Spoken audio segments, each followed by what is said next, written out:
राजनाथ जी, आप तो अटल जी के यहाँ भी मंत्री रहे हैं, अटल जी प्रधानमंत्री के अंदर आपने काम भी किया है, उनकी विचारधारा से उन्होंने क्या कहा था, आर पार की लड़ाई होके रहेगी। उनका सपना था आर पार की लड़ाई। राजनाथ सिंह जी कब करेंगे पाकिस्तान के साथ? सुन लीजिए, कहा था तो कारगिल पर विजय प्राप्त करके उन्होंने दिखाया। उन्होंने की ना, उसके बाद भी कहा था उन्होंने, एक बार कारगिल के बाद भी कहा आर पार की लड़ाई होगी। जब गए थे कश्मीर, क्या आर पार की लड़ाई होगी। और राजनाथ जी, क्योंकि आप तो उनके काफी एडमायरर में थे, और आप उनके सपनों का पालन मोदी जी और आप, आर पार की लड़ाई का समय कब आएगा? मैंने कारगिल का युद्ध हुआ था तो उस समय नहीं, अभी भी तो होता है ना। आपने कहा पाकिस्तान हमारे को दो तंग कर रहा है, भेजे जा रहा है। कोई हमारे ऊपर आक्रमण करेगा तो आर पार की लड़ाई होगी, ये स्वाभाविक है। ये जो कोल्ड वार, रोज आपके 300 लोग मारे जा रहे हैं, 5,000 इंक्वेशन कर दिए गए हैं। कहाँ 300 से कर साल भर में मरे ना एकदम।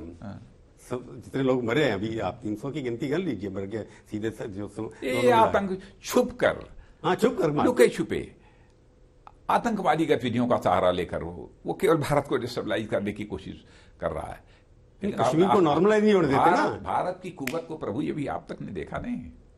भारत की धरती से नहीं, उस धरती पर जाकर आतंकवादी ठिकानों का सफाया करके सैकड़ों की संख्या में आतंकवादियों का सफाया करने में हमारे देश की बहादुर सेना के जवानों ने, वायु सेना के जवानों ने कामयाबी हासिल की।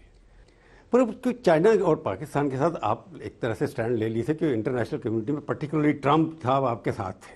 अब ट्रंप साहब तो चले गए, वो भी मित्र थे हमारे। हम किसी के सहारे, ट्रंप के जाने से हमारे को कोई नहीं, हम किसी के सहारे अथवा वैसाखी लेकर हम लड़ाई लड़ने वाले भारत के लोग नहीं हैं, ये मान लीजिए। नहीं, कूटनीति तो होती है ना, कई बार समर्थन मिलता है। पाकिस्तान आइसोलेट हो गया था, चाइना आइसोलेट हो गया था। प्रभु जी बहुत पुराने जमाने की बात कर रहे हैं। मतलब ट्रंप तो अभी जा रहे हैं ना। भारत अब कमजोर भारत नहीं रहा है। नहीं, आपको लगता है ट्रंप के जाने से कोई फर्क नहीं पड़ता हमारे यहाँ डिफेंस मैकेनिज्म पे, स्ट्रेटजी? ये बस जो मुझे कहना था मैंने कह दिया, इससे ज्यादा नहीं कहूँ।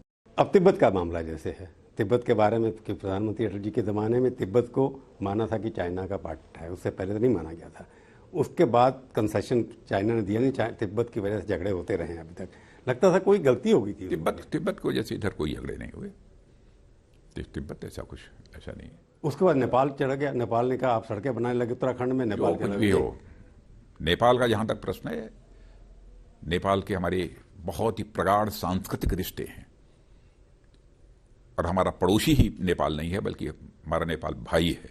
चाहे नेपाल हमारे बारे में जो कुछ भी टिप्पणी करे, हम नेपाल के संबंध में कोई एडवर्स कमेंट कभी नहीं कर सकते हैं, कोई प्रतिकूल टिप्पणी हम कभी नहीं कर सकते।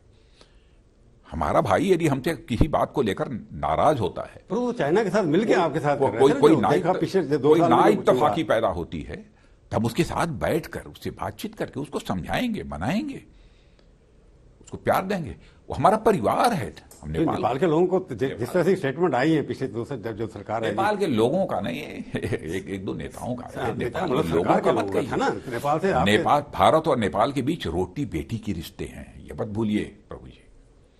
हम इस रोटी बेटी के रिश्ते को कभी टूटने नहीं देंगे। सांस्कृतिक रिश्ते तो हैं ही, सामाजिक रिश्ते तो हैं ही, नेपाल के साथ हर प्रकार के रिश्ते हमारे नेपाल के, नहीं नेपाल के लोगों के साथ हैं। नेपाल जो सरकार जो है उसके साथ तो नहीं है। नेपाल के साथ किसी भी प्रकार की दुश्मनी के बारे में हम कल्पना भी नहीं कर सकते, करेंगे। पर उन्होंने कहा ना हमारे इलाके में आप सड़क बना रहे हैं। लेकिन कोई कह दिया होगा एक दो, प्रधानमंत्री ने कहा था। ये तो भाई और भाइयों के बीच कभी हो जाता है कि इस भाई ने मेरी जमीन ये ले ली, अधिक उस भाई ने ले ली। क्या भाई एक दूसरे को गोली मारे? भाई बैठ कर यदि कोई समस्या होगी तो उसका समाधान। नहीं बोल, श्रीलंका के साथ भी कई बार टेंशन हो जाती है। आपके टेंशन श्रीलंका के साथ भी, नेपाल के साथ भी, बांग्लादेश का तो थोड़ा सॉफ्ट, अभी कोई झगड़ा नहीं है, ज्यादा लगता है। तो आपको लगता नहीं कि इस तरीके से चाइना जो है एक यूज कर रहा है? नहीं, श्रीलंका वगैरह सब सारे देशों के साथ रिश्ते अच्छे हैं हमारे।